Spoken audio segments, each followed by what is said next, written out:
It's time once again for my quarterly update where I talk about the top 5 books that I read in the last quarter. So stick around to see what they were. Hey friends, Roger here, and welcome to my channel, Rogers Reads. So I'm doing my quarter 3 update today where I talk about the top 5 books that I read during the past quarter, which would be during July, August, and September. And as always, it was very difficult for me to make the choice and choose only 5. So for those of you who like stats, here are a couple of them. During the last quarter, I read 33 books. 20 of those were adult, 11 were young adult, and 2 were middle grade. As for genre, 6 contemporaries, 14 fantasy/urban fantasy, 7 mystery thrillers, 1 humorous fiction, 2 LGBT romance, 1 nonfiction, and 2 science fiction. And for format, 5 were audiobook, 3 were ebook, and 24 were physical copies. As for the author, 21 were female authors, 11 were male authors, and 1 was a collaboration of both male and female authors. As for ratings, I rated 2 books 2 stars, 9 books 3 stars, 12 books 4 stars, and 10 books 5 stars. So those are my stats.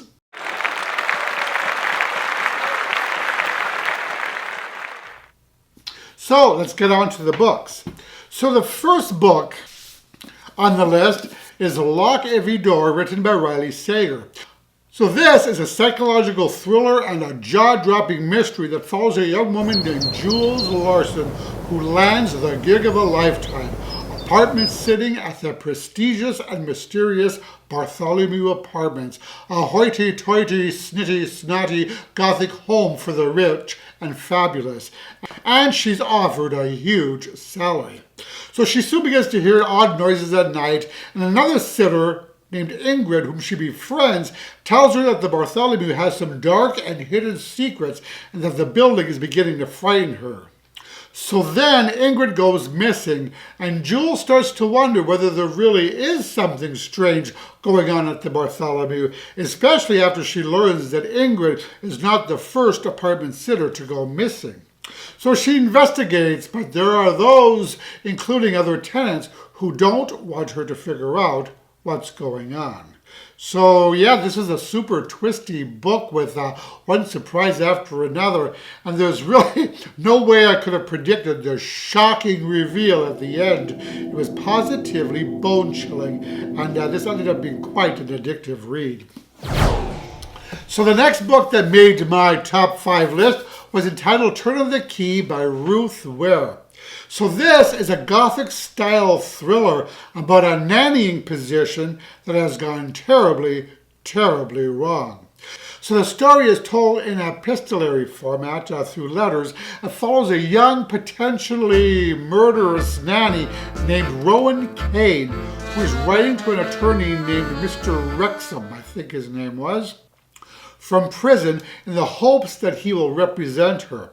As we learned, she is charged with murdering one of the children in her care. So through the letters, Rowan recounts her story about what really happened and all the events leading up to it. So how it all began was that Rowan spotted an ad for a live-in nanny offering an unbelievably generous salary. And again, we have that salary too good to be true thing. So when she arrives at the house for an interview, she finds a large, secluded Gothic-style home situated in the remote Scottish countryside. But though the house is Gothic on the outside, the house is in fact a smart home with everything from the lights to the locks to the appliances being controlled by an app.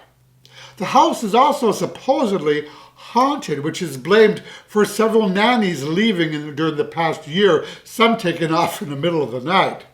So I thought the blend of a Victorian-style house fully equipped with modern smart devices lent an extra bit of intrigue to the story, especially once we get to the Gothic horror element combined with the modern gadgets. It's almost like the house has a split personality. Think of the Addams Family mansion equipped with Google Home, Alexa, and Siri on steroids. So Rowan lands the job and finds herself in charge of 4 children. But when she arrives at the house, she learns that the parents are going to be leaving right away. And I think they're going to be gone like a couple of weeks. So then, of course, strange things begin to happen. Things that could be supernatural in nature, such as malfunctioning smart devices, cold spots, creaking floors, missing belongings, and disappearing keys.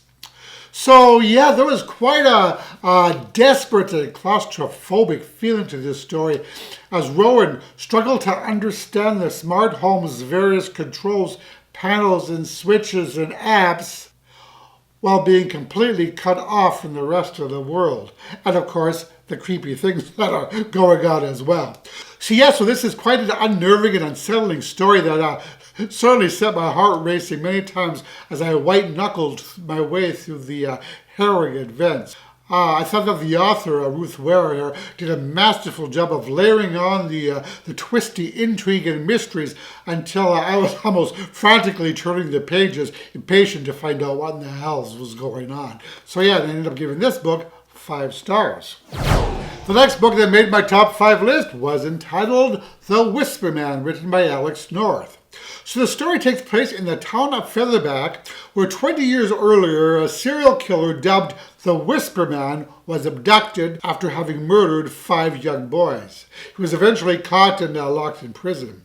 So now we're in the present day, and another little boy has gone missing.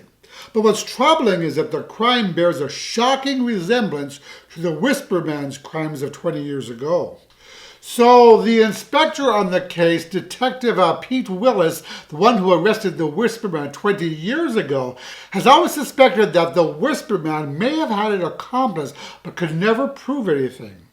Now Willis can't help but wonder whether the old crimes and the new ones are related.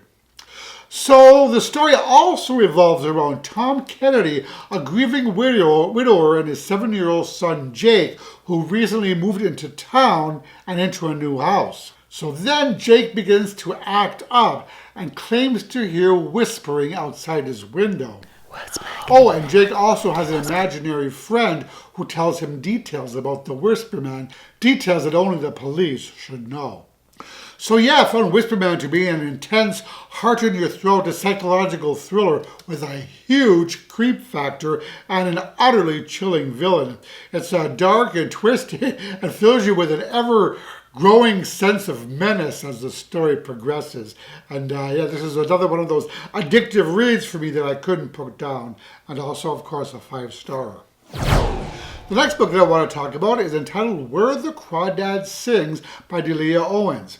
Now, I don't have a physical copy of this because I listened to it on Audible, so I'll put a cover up there. So I actually talked about this during my September mid-month wrap-up, but it's such an amazing book that it had to make this list.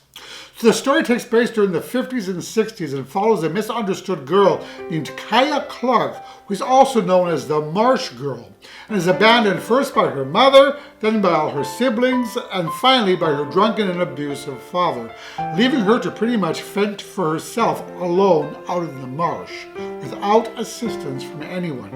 And I think she was actually 10 years old when the last of her family abandoned her. So the story is told in 2 alternating timelines, the first focusing on Kaya's life in the marsh and her eventually romantic involvement with 2 young men from town, and the other timeline takes place during 1969, during which a young man, Chase Andrews, is found murdered. So of course the townies immediately suspect the weird and aloof marsh girl, given that she's been seen several times over the years in Chase's company. So this ended up being a moving and heartbreaking coming-of-age story about a resilient young woman who had to overcome abandonment, prejudice, scorn, and immense loneliness, and how she was able to rise up above her circumstances. So, Where the Crawdads Sing is a character-driven story with an admirable and tenacious heroine that's part mystery, part love story, part suspense, and part adventure that I absolutely loved. And I thought that the narrator who read the audiobook of it was absolutely phenomenal. So the final book that made my top 5 list was entitled Dark Matter, written by Blake Crouch. And I talked about this in my September month-end wrap-up, though it might not be posted yet, and if not, it'll be up in a couple of days. So this is kind of a techno thriller that follows university professor named Jason Dressen, who is married to the love of his life, Daniela, and they have a son together named Charlie. So one night, Jason is walking home from the bar when a stranger wearing a mask and wielding a gun kidnaps him. Though Jason cannot even begin to guess the reason why, because as far as Jason is concerned, he's a pretty unremarkable guy. So the man takes him and leads him to a warehouse where he then injects some sort of drug into his neck, causing Jason to pass out. When he awakens, he's in a lab strapped to a gurney, and a man, someone he's never met before, says to him, "Welcome back." So Jason escapes and quickly learns that this is not the world he knows. Here he is not married, nor ever has been. He has no children, nor ever has had any. And rather than being a university professor, he's an award-winning atomic physicist. So the question is, which is actually his life? The one in which he finds himself now, or the one he remembers? Jason also learns pretty early on that there is someone hunting him down. So what we have here then is a gripping, action-filled, mind-bending thriller that has Jason trying to make sense out of what in the hell happened to him. And it invites some serious contemplation about reality, about who we are versus who we want to be, about our lives, about the choices we make, and about the roads not taken. This novel asks some pretty deep philosophical questions that made me sit back and think about my own life.